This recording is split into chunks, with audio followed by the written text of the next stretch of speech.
बहुत ही सहजता के साथ और तथ्यपरक उद्धरण से आपने भारत नेपाल अंतर संबंधों को व्याख्यापित किया। भारत नेपाल का संबंध शरीर आत्मा का संबंध है जो अटूट है, एक दूसरे के बिना अधूरे हैं, एक दूसरे के पूरक है। अब मैं इस समारोह कार्यक्रम की अगली कड़ी में अध्यक्षीय उद्बोधन के लिए गोरखपुर विश्वविद्यालय परिवार की कुलमुखिया प्रोफेसर पूनम टंडन जी से ये आग्रह करती हूँ कि वो अपना उद्बोधन।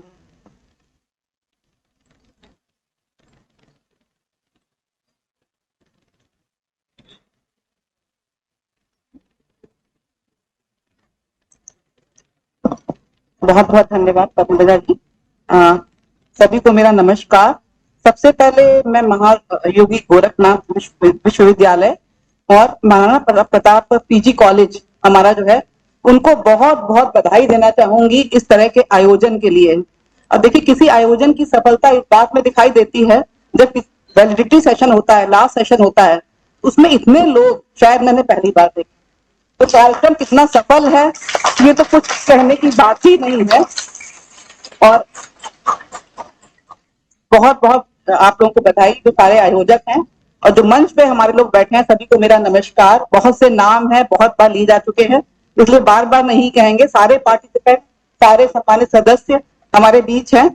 इंडो नेपाल रिलेशंस के बारे में बहुत सी बातें हुई, कल्चरल के बारे में, थोड़ी पॉलिटिकल के बारे में भी कभी कभी बीच में चर्चा में कुछ बातें आई। And I will talk more about the academic relations that we want to strengthen. जब मैंने यहाँ गोरखपुर विश्वविद्यालय ज्वाइन किया था, आने से पहले I was the director general of उपक्रम। उपक्रम है Uttar Pradesh centre for ranking, expectation and mentoring, यानी कि जो स्टेट यूनिवर्सिटी के जो विश्वविद्यालय हैं उनकी रैंकिंग कैसे इंप्रूव की जाए। लेकिन रैंकिंग कुछ नहीं होती है, एकेडमिक एक्सीलेंस से ही रिलेशन होता है। तो उसमें बहुत सी रैंकिंग की बात है। इंडिया की रैंकिंग की बात करें तो नैक है, NIRF है।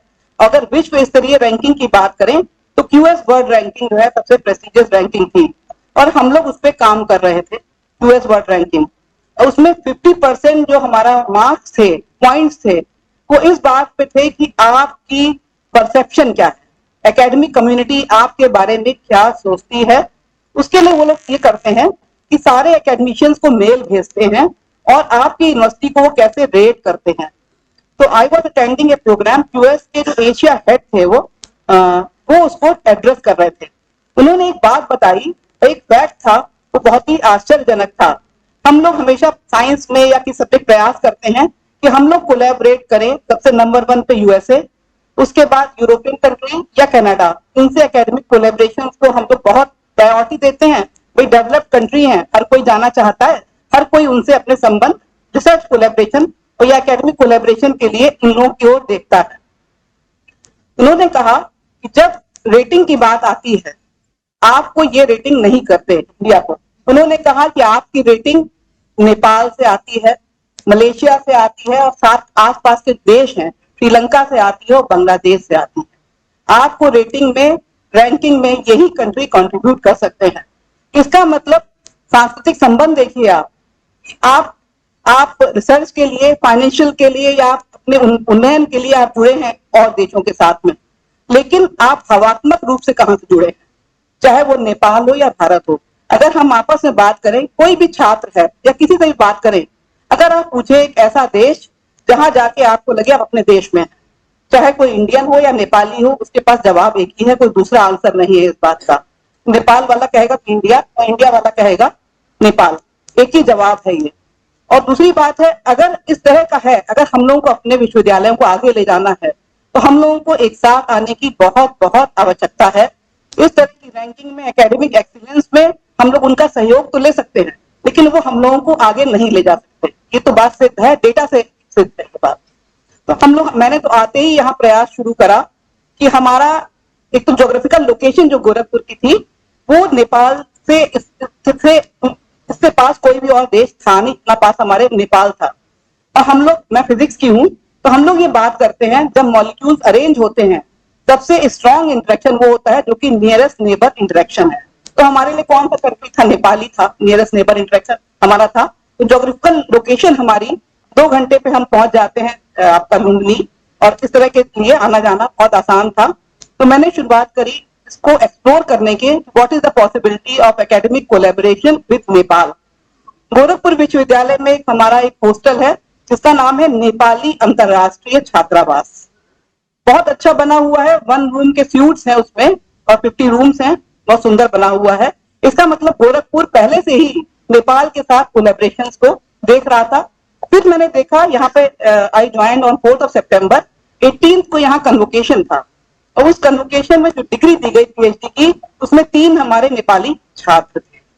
अगर उसमें 10 में से 3 नेपाली छात्र हैं तो एक अच्छी संख्या है, एक अच्छी पॉसिबिलिटी है रिसर्च कोलैबोरेशन की। यहाँ पर मैं तो लखनऊ विश्वविद्यालय से आई थी, तो मेरे रिसर्च ग्रुप में पहले भी 3 लोग नेपाल से काम कर चुके थे, और नेपाल की यूजीसी फेलोशिप देती है टीचर्स के लिए, वो फेलोशिप लिए थे। और आज भी 2 लोग काम कर रहे हैं, उनको department of science and technology ने स्कॉलरशिप दी हुई है, उससे 2 लोग आज भी रिसर्च ग्रुप में काम कर रहे हैं।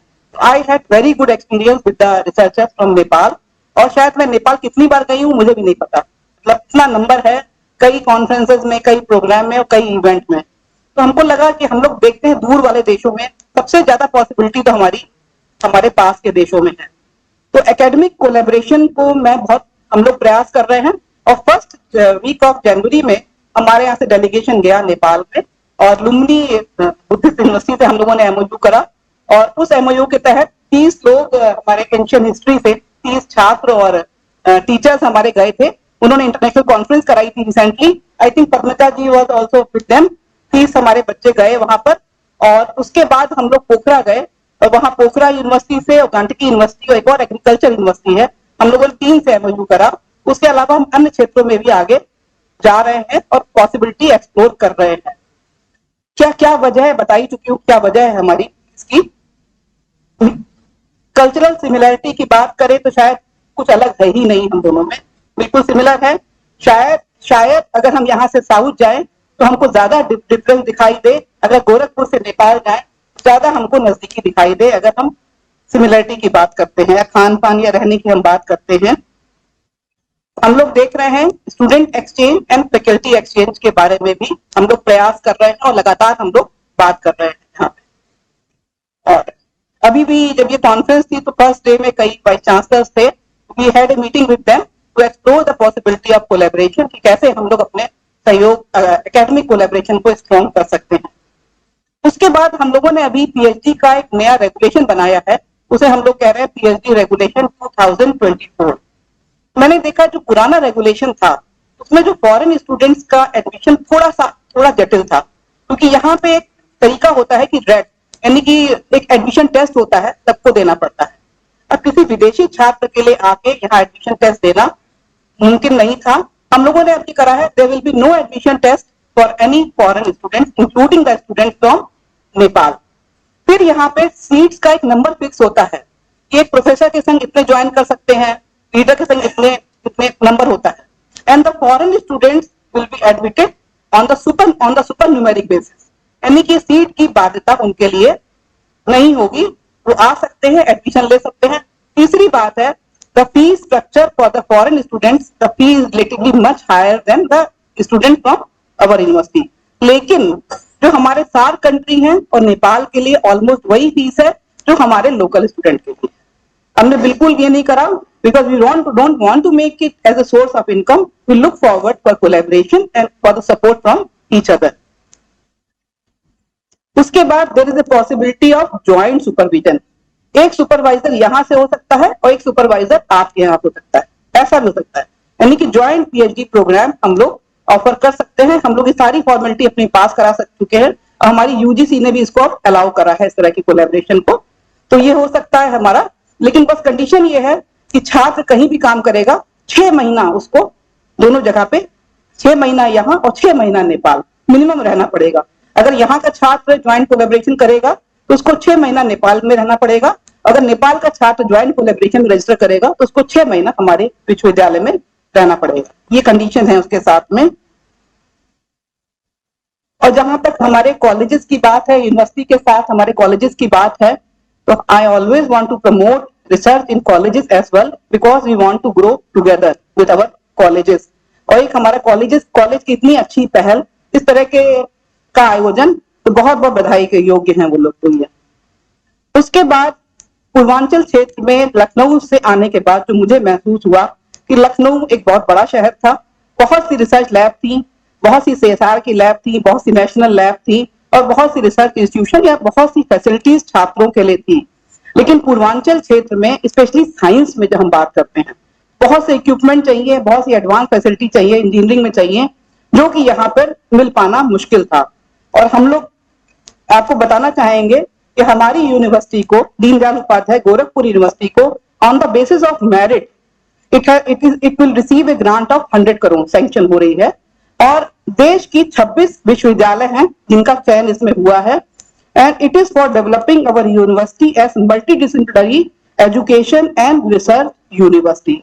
So we are coming up with a big central facilities which will house, you can think of any equipment, it will be there, not only for the science but also for the social science, एक language lab, एक बड़ी media lab, ऐसी बहुत सी चीजें उसमें आ रही हैं, online education, बहुत सी चीजें आ रही हैं। एक और बात है जो हम अपने PhD कोर्स वर्क में लेकर आ रहे हैं, ऑनलाइन हमारा जो कोर्स वर्क है, कभी कभी दूसरे देश में है, there is a possibility of online completing online, attending classes online to make things simpler।